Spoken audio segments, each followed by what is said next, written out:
It's not the weather. I used to blame the weather, and I discovered it rains on the rich. Two men wake up one morning, there's a rainstorm on. One of them looks out his window, sees the rainstorm, and he says, "Wow, what a storm. With weather like this, they can't expect you to go out and make sales." He stays home. Same morning, the other guy looks out his window, sees the same storm, says, "Wow, what a storm." But he says, "You know what, with weather like this, what a great day to go out and make sales." Most everybody will probably be home, especially the salesman. Here's one of the key questions of the evening. Starting tomorrow, what are you going to do that'll make a change in your life's direction? Good question. What are you going to do starting tomorrow that'll make a difference? Now see, if you don't do something starting tomorrow that'll make a difference, guess what? It's gonna be the same. And see, that way you can guess what the next 5 years are going to be like. Look at the last 5. Because the next 5 are going to be like the last 5 unless you, major key, tomorrow, change it all. Or change a little, or change something, or don't change. It's choice time. You can do whatever you want. But it's nice to know any day you wish you can change your whole life. What can you do starting tomorrow that'll make a difference? What can you do with economic chaos, massive disappointment? What can you do with a broken heart? What can you do when it won't work? Good question. So if I had a word with you tonight, one-on-one, just you and me, I think my personal advice to you would be, this year, 1981, reach down inside of you and come up with some more of those remarkable human gifts. They're there, waiting to be utilized. And then change anything for you want to change. And I challenge you to do that because you can change. If you don't like how it is for you, change it. If it doesn't suit you, change it. If it doesn't please you, change it. If it isn't enough, change it. And I challenge you to do that because you can change. See, you don't ever have to be the same again after tonight, only by choice. If you don't like your present address, change it. You're not a tree. See, there's nothing worse than being stupid. Nothing. I mean, being broke is bad, but being stupid is awful. And what's really bad is being broke and stupid, right? That's about the end of the world. I mean, there isn't anything much worse than that. Unless you're sick. Sick, broken, stupid. I mean, that is it, right? There's nowhere else to go. Now, here's 2 of the basic laws. Shof taught me these. They come from the Bible. Now, again, I'm an amateur, okay? When it comes to the Bible, I'm not a pro. So you'll sort of have to take my way of putting it. But here they are. The first one is the law of use. And it goes something like this. Whatever you don't use, you lose. Lack of use causes loss. If you tie your arm to your body, leave it there long enough, you'll never use it again. It's over for the arm. Now, it may not be over, but it's over for the arm. The only way to keep the use of this arm is what? Keep using it. If you quit, you lose. Automatically. They don't bring it up for a vote. Now, the same thing that goes for your arm goes for your brain, mentality. The same thing goes for all the human virtues. Ambition, unused, declines. Strong feelings, unused, diminish. It doesn't grow, it diminishes. Faith, unused, decreases. It's a law. Vitality, unused, diminishes. Energy, unused, decreases. The guy says, well, I'm going to save up my energy. You can't do that. That's like trying to save today, put it on the end of the year. See, you can't do that. They'll come take you away. If you don't use today, what? It's lost. The guy says, well, I'll work twice as hard tomorrow to make up for it. See, that's foolish. You could have done that anyway. Today unused is lost. A talent unused is lost. An ability unused is lost. So here's one of the key expressions of the evening. Take a new inventory of yourself. Starting tomorrow, new project. Take a new inventory. And make sure that all of your talent and ability and mentality and ingenuity and vitality and strong feelings, faith, courage, make sure that all you've got's being used. Otherwise, you lose. Now, one of the best illustrations of the law of use is a Bible story called the Parable of the Talents. The talent story. Interesting story if you haven't read it in a while. Just review it. It's a good story. An ancient story. It says there was a master with 3 servants. He got them together one day, and he said to the 3, I've got these talents. And in those ancient days, a talent was a measure of gold. And he said to the 3 servants, take these talents and see what you can do with them while I'm gone. He said, I'm taking a journey and I'll be gone for a while. When I come back, we'll get together, go over the book, see how you did. He said, here's 5 of these talents for you. 5. Here's 2 of them for you. 2. And here's 1 for you. 1. The master said, take those talents, see what you can do with them. When I come back, we'll get together, we'll go over it all. The servant said, okay, master takes off. According to the ancient story, the master comes back from his trip.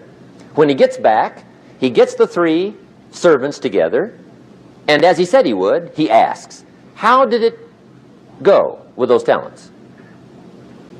You were 5. What happened? That servant said, well, I took the 5 talents you gave me, and I put them to work.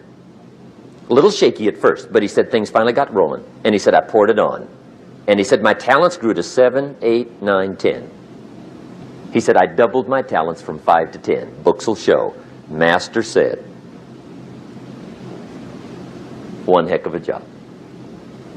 Or something like that. He said, I gave you 2 talents. What happened? That servant said about the same thing happened to me. I put those 2 talents to work, poured it on. They grew to 3 and then to 4. He said, I doubled my talents from 2 to 4. Books will show. Master said, well done. He said, I gave you 1 talent. What happened? That servant said, well, I took the talent you gave me, and I carefully wrapped it, and I dug a hole and buried it. And camouflaged it, I suppose, right? So nobody would steal it. And he said, fortunately, nobody got it. And he said, I knew you were going to be here today, so I dug it up. Here it is, safely wrapped. I did not lose it while you were gone.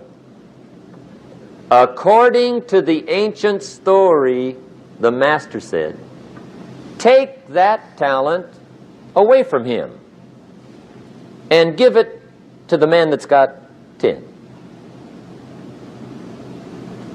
Now you might say, well, I don't like that arrangement. The poor guy's only got 1 talent. He's already got 10. It ought to be more even. Remember, I didn't ask you to like it. But this one I would ask you to learn, because it simply means whatever you do not employ, you forfeit. It's a law. Second law from the Bible. This one we've heard since we were small, I'm sure. It's called the law of sowing and reaping. It says, whatever you sow, what? You shall reap. Fairly blunt, hopefully clear. Whatever you sow, you reap. Now, for a fair share of my life, I'm a bit mixed up on how all this applies. Among a lot of things I was mixed up on. I knew I wasn't reaping too good. That I understood. My problem was I was confused about what was causing it. Remember me with the funny list? I thought those are the reasons why it isn't working out well. And then Mr. Schoaf gave me the clue that helped me figure it all out. He said, Mr. Rohn, I have another answer for you. There's another way to quote this law that'll show you where the problem is so you can go to work on it right away. All you need to know is where the problem is. Then you can go to work on it. So he quoted me the law another way, and I found out what my problem was. Here's the way you quote the law. Whatever you reap is what you've sown. Now I knew what my problem was. If you don't like the crop, who do you look up? Answer, whoever planted it. And where do you find who planted your crop? Answer, in the mirror. What I finally learned to do come fall was to go to the mirror. That's where you go. And if necessary, you say, a few skinny carrots? I got to be unimpressed. Where were you last spring? Asleep. Didn't you read the books? Did you break your hoe? Number one, the law of sowing and reaping is negative, which simply means if you sow bad, you reap bad. If you plant thistle seeds, you don't get pumpkins. Now here's number 2. The law is positive, which simply means if you sow good, you reap good. If you plant pumpkin seeds, you don't get thistles. Not from pumpkin seeds. Mother Nature won't pull tricks on you over in the corner snickering, pushing you thistles and you planting pumpkin seeds. She won't do that. You will get pumpkins from pumpkin seeds, and the reason is because the law is positive. Now here's number 3. See, you do not reap what you sow, but rather you always reap much more than what you sow. The third key word is more. You don't get back what you put out. You get back much more than what you put out. And it works both positive and negative. On the negative side, it said, if you sow to the wind, you reap the whirlwind. See, 10 years from now, you will surely arrive. The question is, where? But see, anybody, if you want to, can go searching for a good plan, pick it, and start working it. And sure enough, as the time passes, as it surely will 5 years from now, 10 years from now, then you'll be winding up wearing what you want to wear, driving what you want to drive, living where you want to live, become what you want to become. But now's the time to fix the next 10 years. And who can? Anybody. If you don't sow, what? You don't reap. You don't even have a chance. If you looked at your game plan tomorrow, you might come to the quick conclusion, I got to get some sowing going.